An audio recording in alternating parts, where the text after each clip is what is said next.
तो देखिए दोस्तों, हम यहाँ पर ऑफिशियल नोटिफिकेशन पेज पर आ चुके हैं। तो चलिए इस फॉर्म के बारे में आपको डिटेल से एक एक करके दिखाते हुए समझाते चलते हैं। तो देखिए साथियों, यहाँ पर लिखा हुआ है BSCB Bihar DElEd examination 2025 short details, यानी कि यहाँ पर शॉर्ट डिटेल आपको दिखाने हम जा रहे हैं। देखिए यहाँ पर सबसे पहले आपको दिखा दें इंपॉर्टेंट डेट्स, यानी कि फॉर्म भरने की तिथि क्या है। तो 11 जनवरी से जो है इसका फॉर्म भरना स्टार्ट हो गया साथियों, जो कि 22 जनवरी तक भरा जाएगा। यानी इस फॉर्म का लास्ट डेट है 22 जनवरी। आपको मात्र 11 दिन का टाइम दिया गया है। लास्ट डेट पेमेंट के लिए यहाँ पर 22 जनवरी है, यानी कि आपका जो पेमेंट होगा वह लास्ट 22 जनवरी तक ही होगा। उसके बाद यहाँ पर एग्जाम डेट नोटिफिकेशन कर रहा है, यानी कि आपका एग्जाम डेट अभी आने वाला है। एडमिट कार्ड आपको बिफोर एग्जाम मिल जाएगा। उसके बाद आपका कहा जाए रिजल्ट डेट, यानी आपको रिजल्ट भी आगे देखने को मिलेगा एग्जाम देने के बाद। अब यहाँ पर जो इंपॉर्टेंट चीज़ है वह है आपका फी, यानी आपको कितना फी देना होगा। तो जनरल, ओबीसी और ईडब्ल्यूएस को आपको 960 रुपये का फी देना होगा, और वहाँ एससी एसटी को और जो दिव्यांग है उनको 760 रुपये देना होगा। एससी एसटी एंड दिव्यांग को कितना देना होगा, यानी जो हाथ और पैर से मतलब जो विकलांग है उनको 760 रुपये देना है, और एससी एसटी वालों को भी 760 रुपये देना है। ठीक है साथियों। बाकी यहाँ पर पेमेंट मेथड यहाँ पर दिया गया है कि किस प्रकार आप फॉर्म में जो फी है पेमेंट करेंगे। तो डेबिट कार्ड से भी कर सकते हैं, क्रेडिट कार्ड से भी कर सकते हैं, इंटरनेट बैंकिंग से भी कर सकते हैं, IMPS से भी कर सकते हैं। ठीक है।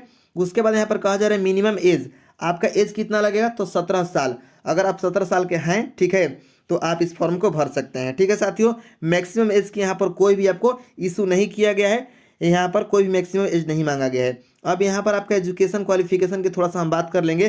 तो देखिए साथियों, यहाँ पर लिखा गया है DElEd face to face course admission, यहाँ पर यानी कि 2025 से 27, यानी कि 2025 से लेकर 27 तक का ये कोर्स है आपका 2 साल का, जिसमें आपको 12th पास होना चाहिए, तभी जाकर आप इस फॉर्म को भर पाएंगे। और 12th में आपको जो है 45% मार्क्स जो है आपके पास होना चाहिए। ठीक है। वहीं आप जनरल और जो ओबीसी कैटेगरी से आते हैं तो आपका 50% होना चाहिए, एंड 45% मार्क्स जो है उनका एससी और एसटी का होना चाहिए, 45%। ठीक है साथियों। उसके बाद यहाँ पर हम बात करेंगे, किसका बात करेंगे, तो एग्जाम में आपका जो क्वेश्चन आएगा उसका बात करेंगे। ठीक है। तो देखिए जनरल हिंदी आएगा, या अगर आप उर्दू चूज करते हैं तो आपको उर्दू से, ठीक है, कितना क्वेश्चन पूछा जाएगा, 25 क्वेश्चन पूछा जाएगा। मैथमेटिक्स से 25 क्वेश्चन रहेगा, साइंस से आपका 20 क्वेश्चन रहेगा, सोशल साइंस से आपका 20 क्वेश्चन रहेगा, और जनरल इंग्लिश से आपका 20 क्वेश्चन रहेगा, और लॉजिकल एनालिटिकल जो रीजनिंग रहेगा उससे 10 क्वेश्चन रहेगा। यानी कि टोटली आपका 120 क्वेश्चन रहने वाला है। ठीक है। और 120 क्वेश्चन आपका रहेगा, जिसमें आपको 2.5 घंटे का समय दिया जाएगा। ठीक है साथियों। कितना समय दिया जाएगा आपको, 2.5 घंटे का इसमें समय दिया जाएगा। ठीक है। चलिए आगे बढ़ते हैं। आगे यहाँ पर दिया गया है साथियों कि मतलब फॉर्म के बारे में दिया गया है यहाँ पर, ऑनलाइन फॉर्म कैसे आपको अप्लाई करना है।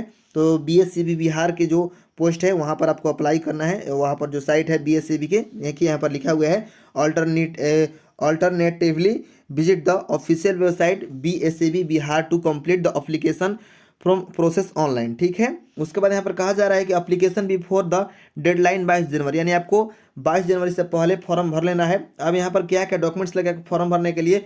तो पर्सनल आइडेंटिफिकेशन के लिए आपको आधार कार्ड देना है, और valid email ID and mobile number देना है। ठीक है। उसके बाद एजुकेशन सर्टिफिकेट्स आपको देना है।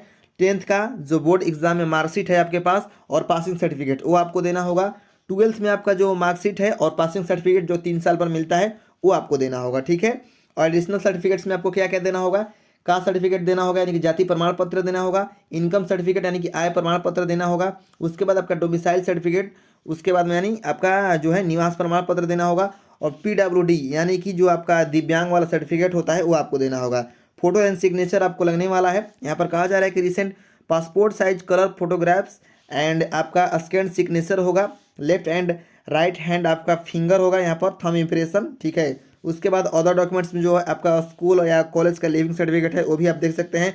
माइग्रेशन सर्टिफिकेट आपको देना होगा वहाँ पर, कॉन्डक्ट सर्टिफिकेट आपको देना होगा, बैंक अकाउंट पासबुक देना होगा। ठीक है साथियों। ये कुछ जो है आपको देना होगा। सिलेक्शन मोड क्या आपका रहेगा इसमें, तो ऑनलाइन एग्जाम होगा, रिटन एग्जाम होगा। ठीक है। वो आपको मतलब एग्जाम देना होगा। उसके बाद आपका काउंसलिंग होता है यहाँ पर। ठीक है। अब चलिए यही डिटेल था, मिलते हैं नेक्स्ट आगे वीडियो में। ठीक है। तो यही आपको डिटेल समझाना था, हम समझा चुके हैं। तो अगर आपको फॉर्म भरना होगा तो आप भर सकते हैं। फॉर्म भरना स्टार्ट हो गया है। धन्यवाद।